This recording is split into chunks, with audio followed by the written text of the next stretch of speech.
Hello, this is Coach Clint with Online Coaching. This is part 2 to a video I did the other day with Kris Powell.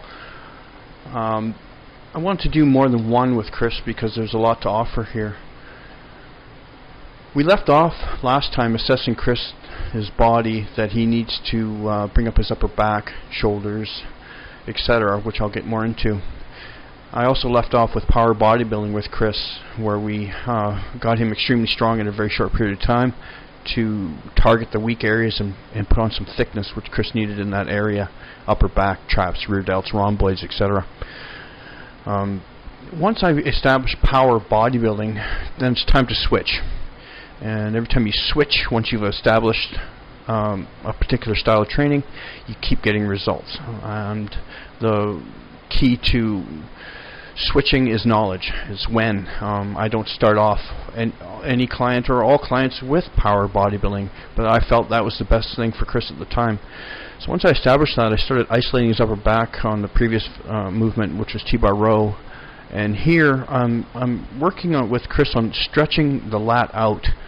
Kris has a very long lat, which sometimes can cause the body to look square from the back.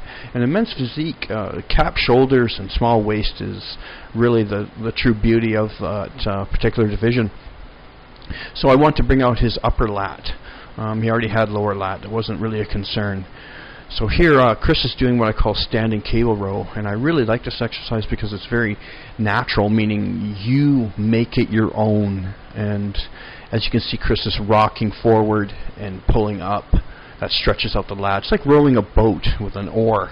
It's very natural, and you make it your own. You can use your legs to cushion your lower back. It's great exercise.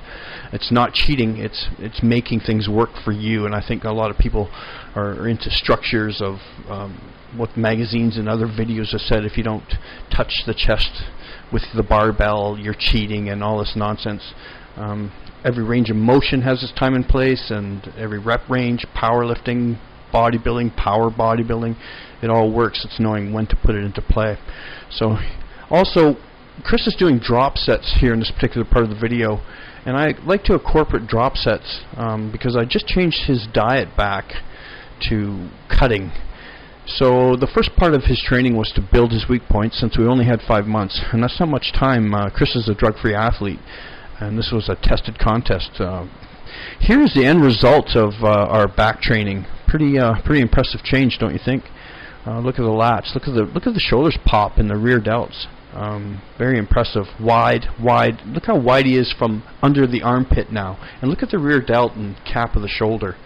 Fantastic. Rear delt popping, grainy look. Love it. How we established those delts, I asked Kris if he had any shoulder issues, and he had a bit of rotator cuff pain. I don't believe in pressing for shoulder mass. I think it's overrated, and I think it's really shortened a lot of people's careers or athletes, period, because rotator cuff is so sensitive. And I think, and I've proved on myself and countless clients, that you do not need to do it. I incorporate side laterals, isolated, seated, and with Kris, and then now we're doing power side laterals. So I burnt out the deltoid with a light weight and isolating and 4 reps, and now I'm using a very heavy weight, and it's called dead side laterals off the leg. It really targets the outer part of the deltoid and gives you a great cap in a very short period of time.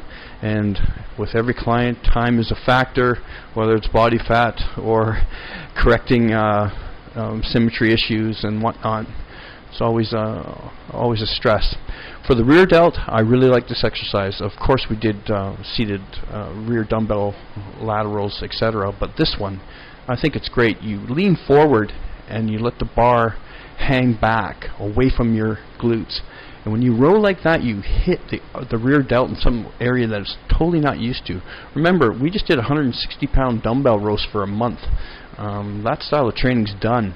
Time to move on, and now I want to squeeze and isolate and target those little areas to bring out those weaknesses. In this particular image, here's some of the end results. Pardon me. Pretty drastic change, don't you think? Coach Clint, part 3 is coming up. Thank you.